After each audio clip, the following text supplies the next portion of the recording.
And today we are talking to Elizabeth Freeborn. She lives in England, in Cornwall, and she's an English singer and performer. And I have found her Instagram account, and her music was really inspiring to me.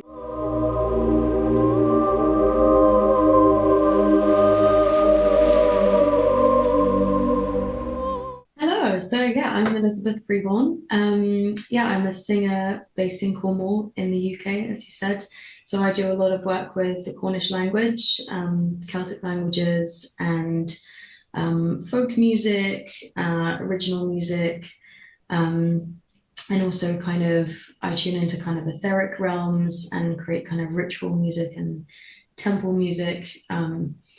And yeah, I'm passionate about sort of cross-genre connections and cross-cultural connections as well. So yeah, very happy to be here talking with you today. So thank you very much. Yes, I'm also very inspired by the Celtic traditions. And as you have been grown up there, do you feel that you are inspired by the landscape there or by your ancestors?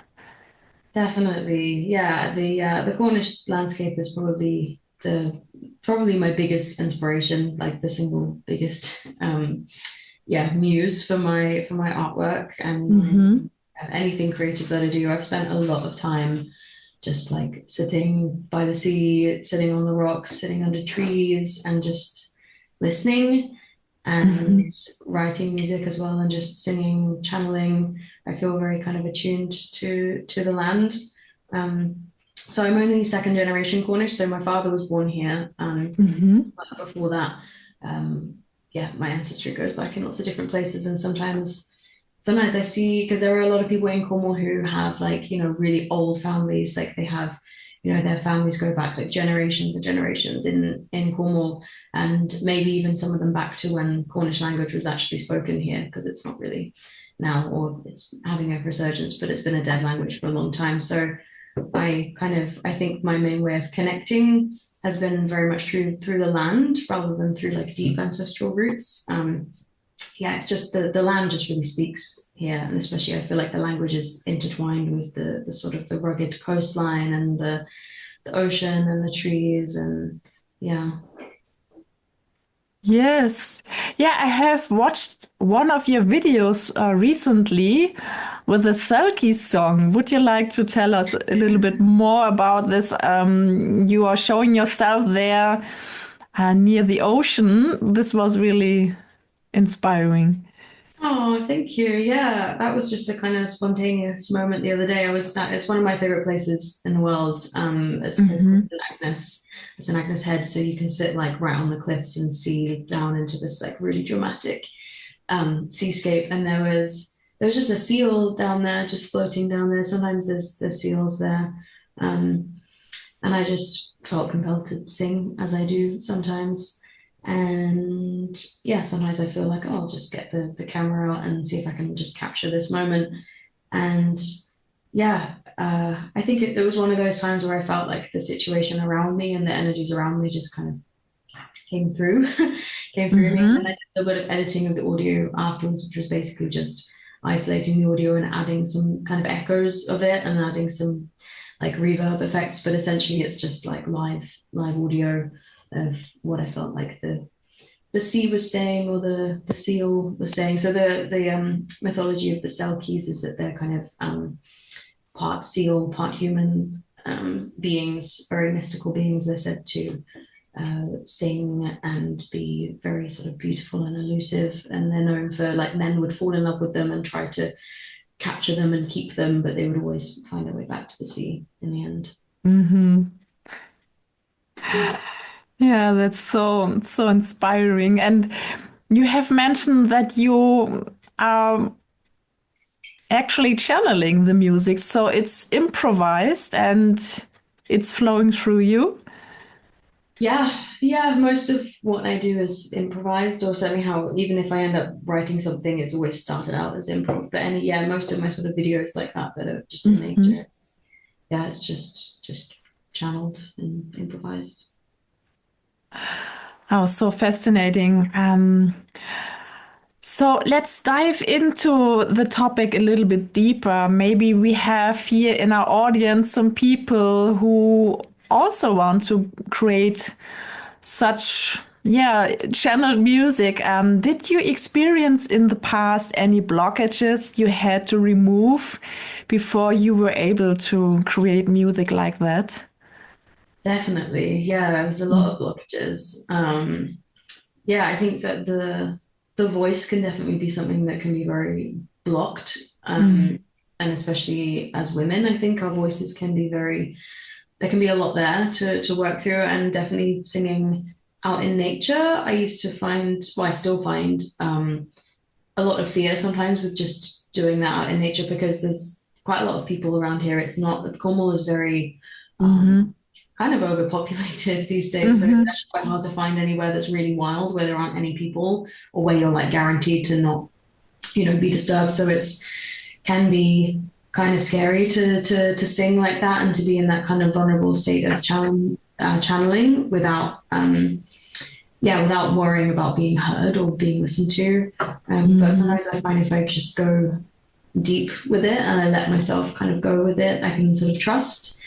And I think a really nice way to start is just sing like one note. There's something I read in a book once, which it was a book about like fairy magic. If you want to find connection to your voice, if you just go and sit and just literally start with one note, just like or something, and then maybe like move one note up and then one note down, and just like a really kind of gentle exploration.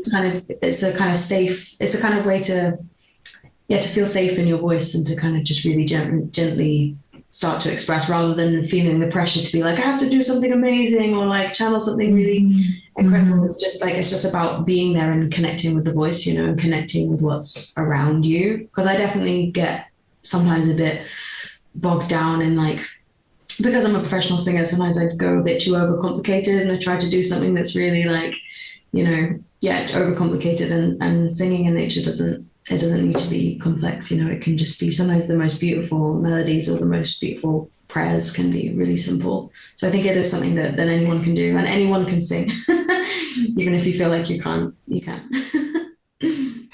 Yeah, thank you. I think this is a really good advice to start with simple exercises and only one tone. And there, from there, you can develop a little melody or something like that. Yeah. And this makes the music also very raw and pure and Mm-hmm. gentle. Yeah, definitely. And connecting with the breath as well. I think that's a really good starting point. That was something I was thinking about a lot the other day, is um in singing, there's a lot of different techniques of singing, and how much air you let through in your voice kind of Mm-hmm. determines the tone. So like what I was singing the other day was really breathy, a lot more breathy than I would normally sing. It was that kind of like that kind of really, there's a lot of breath coming through that. Whereas if you're singing more classically, you kind of close the vocal cords and it's more of a clear tone, like so it Mm-hmm. resonates in a different way. So yeah, playing with how you use the breath can be really interesting as well. Really interesting. Thank you. And did you went through a classical educational system in the music arts? No, not at all. I'm kind of self-taught. Well, I've done a couple of classical music projects where I've been a classical singer. So I did take some training for that. I did some just like private singing lessons Mm-hmm. just in my own time, but I wouldn't call myself technically a classically trained singer at all. I studied music in college, but it was like rock and pop music. So it wasn't like classical. So I'm not classically trained, and just sort of self-taught and learned on the job really. Okay. And do you have the book in your flat? You can show us about the fairies? Oh, it is. I think it's at my friend's place actually. I wish I had it, but I can link it. I'll send you the link if you want. And it's Yes. written by someone Cornish, I think. Okay, then I can show the book in the video, and we Yeah. will can also link this to Amazon or something like that, where the Yeah. people I'm not sure if can order it. yeah, I have never. I think my friend found it in a bookshop for me around here. It's quite a local book, but you might be able to get it online. I'll have a look. Yes, It's a great that book. would It's be all about lovely. connecting with like elements and fairies and nature. It's really lovely. Yeah, it's really for this kind of landscape. There will be lots of books about the fairy topics. Yeah, definitely. Yes, okay. So let's talk about Emerald. This is the name of your latest album. Mhm. And maybe you want to talk about what this means to you. Maybe it's a kind of special color, but maybe you have some other insights about this name and what it means to you. Yeah, so emerald is so I work a lot with the elements, and emerald is kind of earth and water. So I found it was kind of it's the first album that I've released as a solo artist, and it was kind of a culmination of the songs I've written over the last 4 years or something. I did write a few of the songs specifically for the album, but it was just a lot of songs that I'd kind of gathered over the years, and I was like, it's time to put this into something that I can actually release. And yeah, most of the songs were either very earth feeling or very water feeling. And so I felt like Emerald was, that kind of emerald green is almost partway between green and blue. Obviously, it's more Mm-hmm. green, but it has that kind of, yeah, that kind of deep, almost watery feeling as well. So I felt like that was a good representation. And I was also inspired by I did a tour of Camelot, the ancient, the myth of Camelot. There's one of the places it was said to have been was near Glastonbury, and I took part in this tour of this. It's like is it a tour or like a hill? And there Yeah, was, I know. yeah, Yes, I have been there. Oh, yeah, really? Yes. Yeah, it's Cadbury Castle near Glastonbury. Mm-hmm. And there was sort of like three paths. There was the sapphire path, I think they called it, and the emerald path, and then the golden path. So these three different paths that you walk Ah, around to get to the where the castle of Camelot was said to have been. And yeah, the emerald path was the fairy path, and I just felt really inspired by that. Something just kind of clicked in my head when I went there. And obviously, Emerald is the title track of the album, and it's all about being kind of immersed in the forest and mm-hmm. listening to the birds. And yeah, there's a lot of fairy energy in that. Ah. Yeah. Yeah, I didn't know that. This was really interesting. This little detail here. Yeah, I kind of forget about all the little details that went into this. But yeah, it was the coming together of earth and water was the idea for Emerald, because those are the elements that have spoken to me the most over the years. Hmm. All right. So I have listened to your album on Spotify, and I really think this is really beautiful music and really from the heart. Mm. And there are some songs I really liked most. I believe this was one title was also connected with the fairy. Yeah, Yeah, this what was the title? the Moon Fairy. Ah, yes, this was one of my favorite songs. Not because of the title, it's because of the melody. Mm. Yes.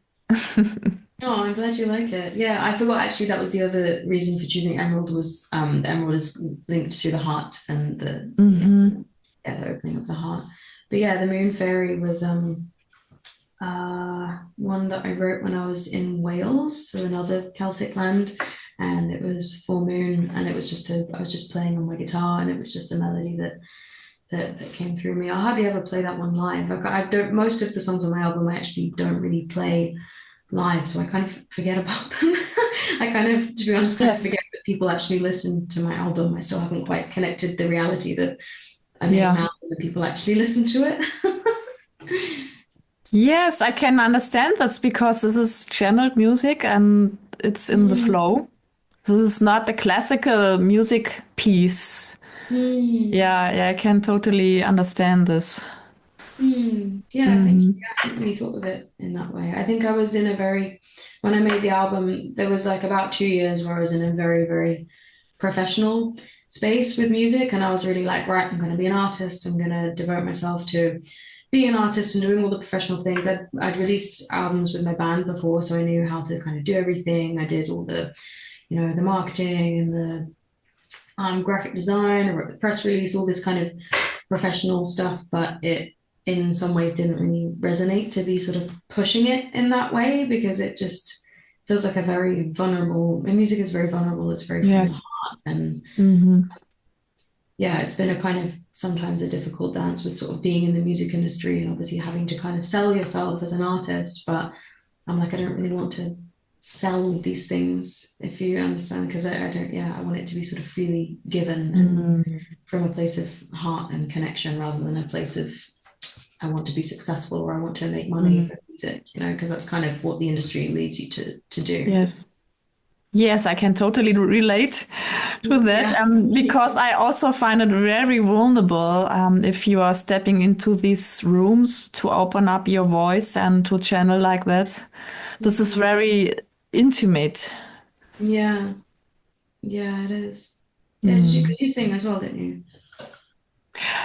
Only on myself, yes, but maybe I will release some pieces. I'm in a quite similar space where I channel and improvise. Mm. Yes. And last year, unfortunately, I had a really bad inflammation on my throat and I couldn't speak for months. Oh, I'm wow. still recovering from this. Oh, sorry to hear that. Yes, this was really awful. Yeah, I bet that must be really hard. Hmm. Do you have like an instrument or anything that you can play even if you didn't have a voice? Yeah, I have started to learn the harp, Oh, and unfortunately, because I have written so many books, I couldn't progress with the practicing, but I will go to this instrument back. This is very related. So definitely. my artist name, Ariane the Fairy New Muse, is really a conscious artist name because I'm also very connected to the fairies as well. Yeah. Oh, yeah, definitely. No, you seem like someone who should have a harp and should play the harp. Yes, I love it. Yeah, I also love the music from Lorena McKennitt. You know her, and or I also really love Cara Dillon.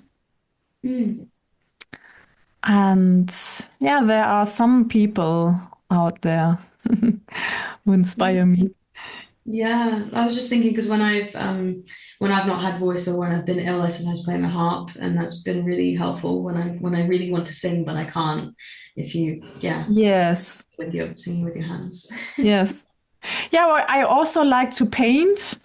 Mm. I'm a multi-passionate artist, and this is also a little bit difficult. And you have so many interests because you have to practice to get better in one area. Yeah, But yeah, we will see.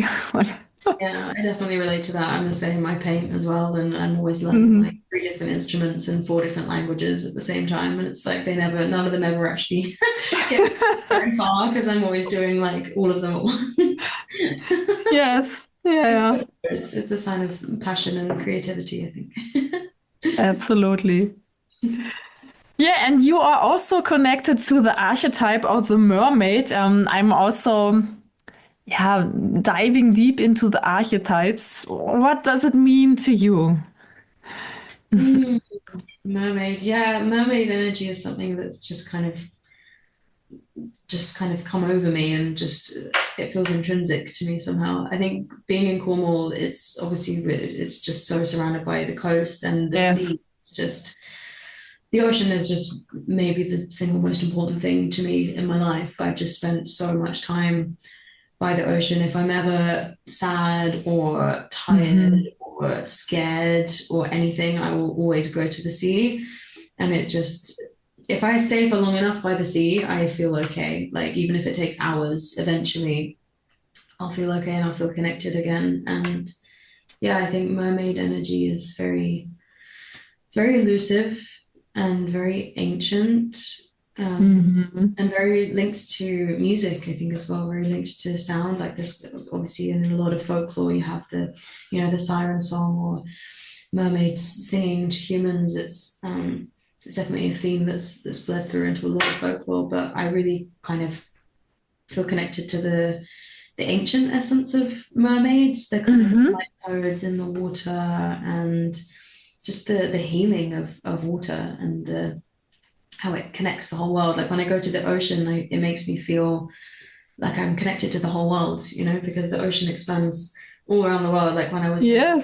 really homesick once when I was in Thailand, and I was like, I just went to the sea and I was like, I feel like I'm at home because it's the same sea. We have all the different names for the different oceans and they have their different, characteristics and yeah, but they're really it's all the same ocean and it connects us all. And the ocean is so ancient as well. Mhm.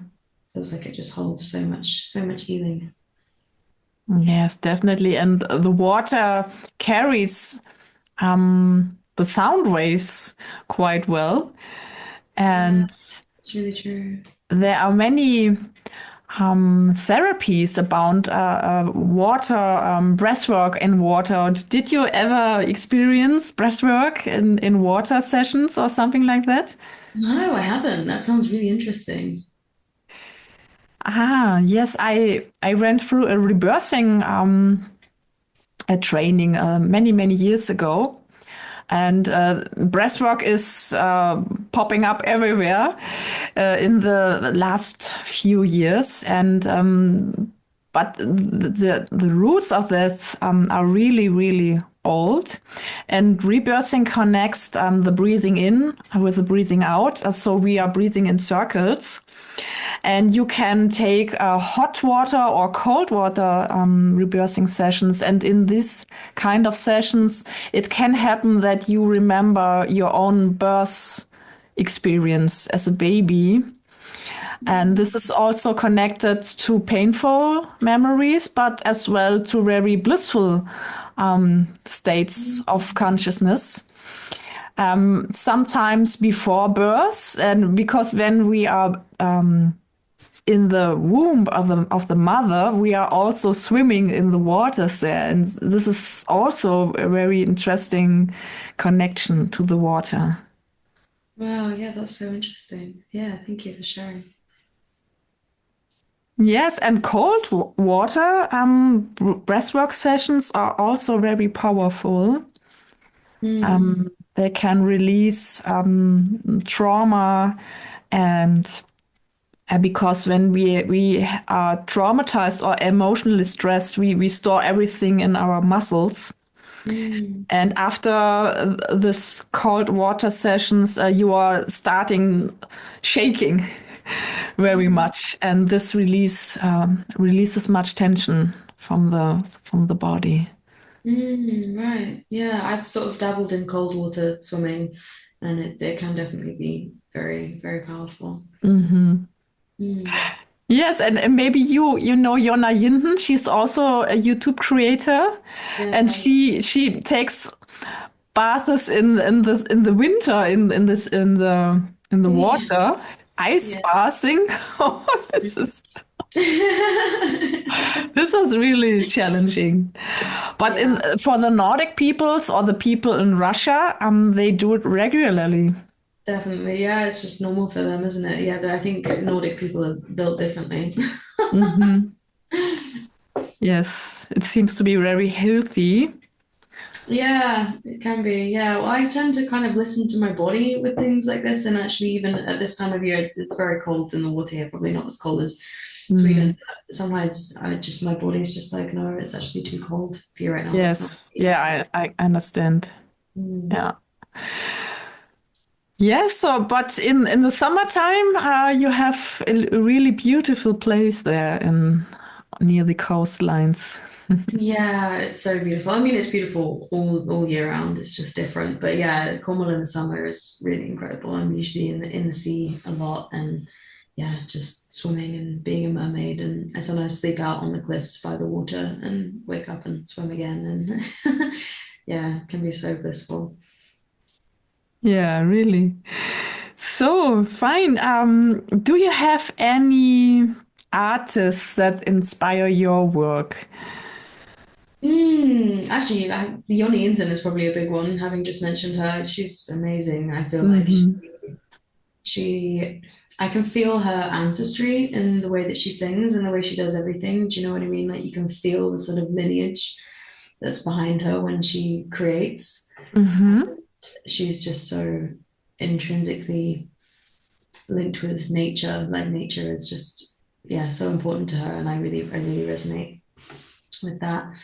Um, and Aurora as well has been one of my biggest inspirations. I think she's very, very powerful, and I love the way that she has combined a very pure essence with like pop music and with that Hmm.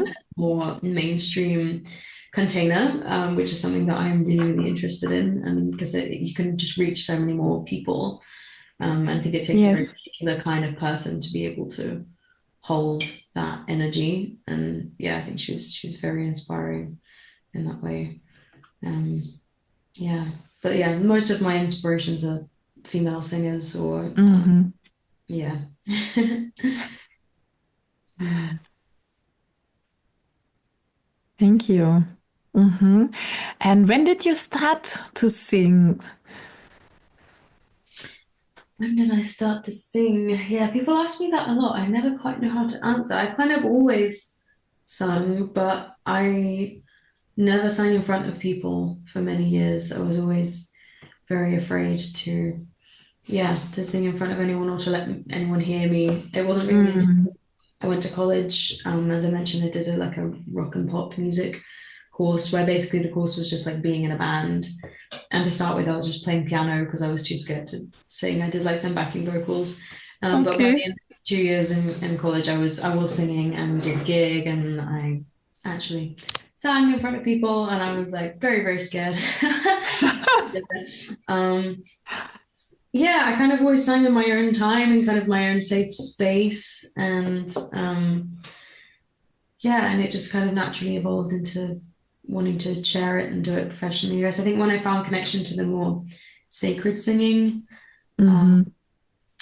that kind of things kind of fell into place a bit more. Then I really connected with Indian classical music and singing ragas, which is a very, very ancient form of singing, very grounding. Again, I can kind of really feel the sort of ancestral lineage of it and how it's a practice that's been passed down for thousands of years.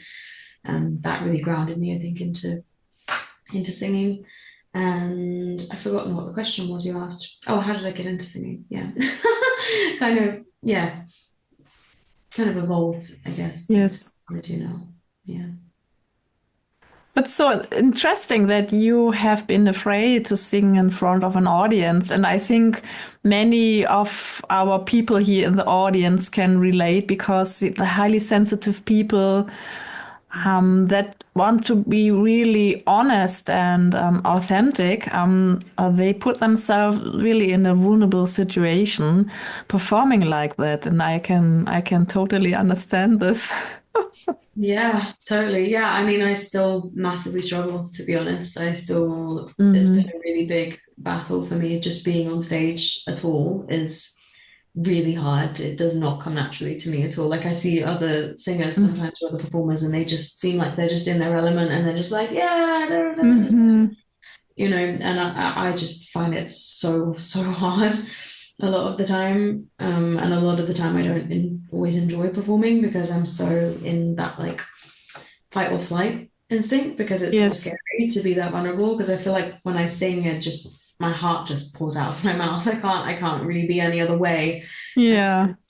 Yeah, it's really scary. But I mean, yeah, if there's anyone watching who feels like they want to want to sing but they feel a blockage because they're scared of it, like I guess yeah, I want people to know that that doesn't have to stop you from doing it because I'm still terrified and I do it professionally. Oh, oh, thank you for sharing. I think this is really such a big and important message for our audience, and because I'm really convinced that there are many people out there that can relate to that.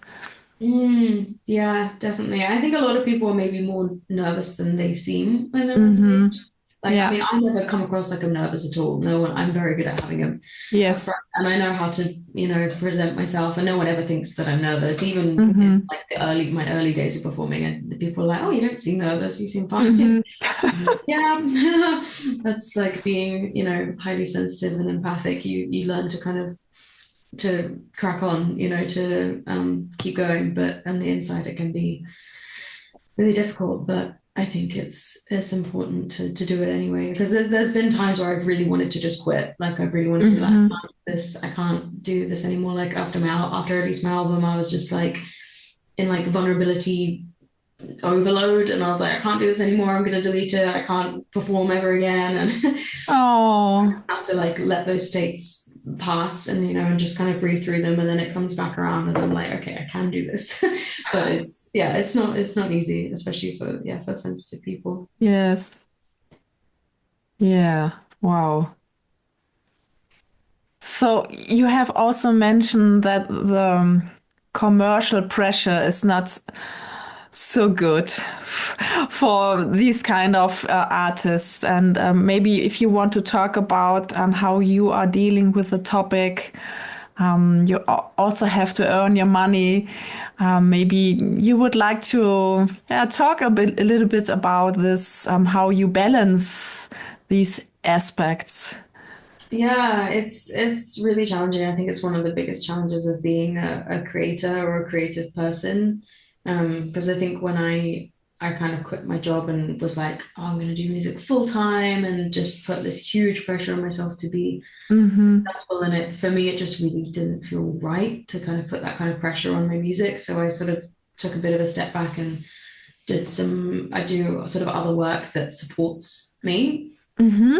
And yeah, I mean, generally, I would probably advise people to, it's a difficult balance. I think it can be a mistake to try and put all of your financial burden on your creativity because it can Hmm. just weigh it down and it just puts a different energy on it. And I think it can be much better to do other work to support yourself, even if it's work that doesn't, feel really like your calling, or maybe it's just like a means to an end.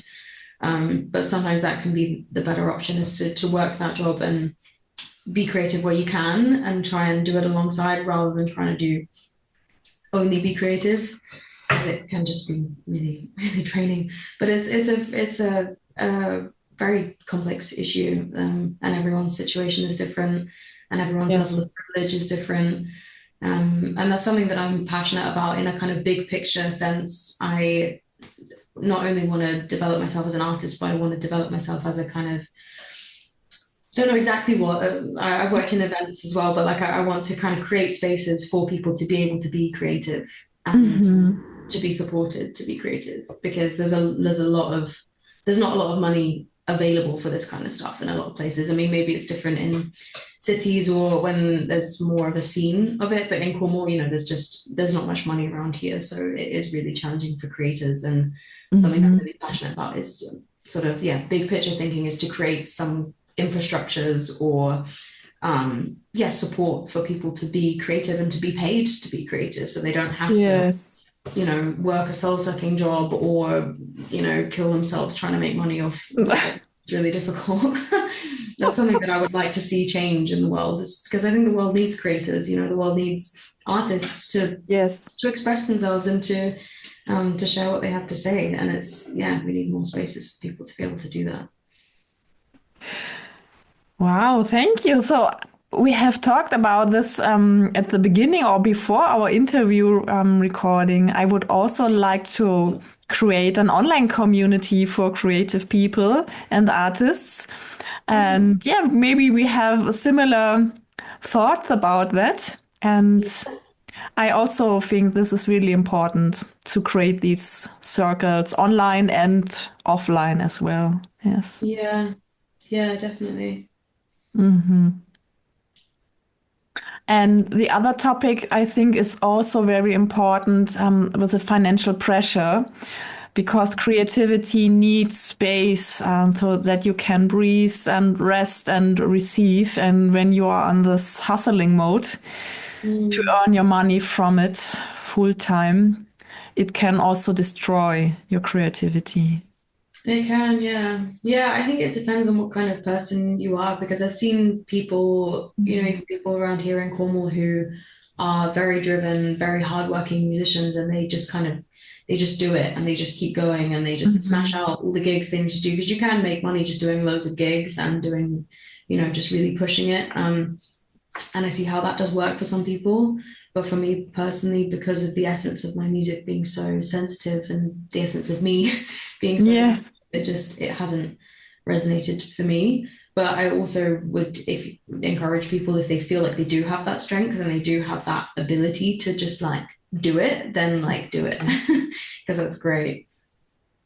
Absolutely.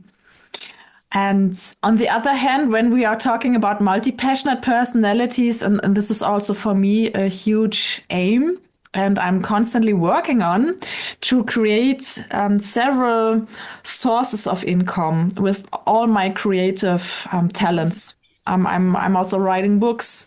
I'm painting. I'm creating courses, and this is also really helpful when we can see that creativity is not only in one channel of our talents. We have so many other talents, and I think it's really a good feeling to create money from all your talents and connect them to certain kind of projects. This is how I am dealing with my multi-passionate personality.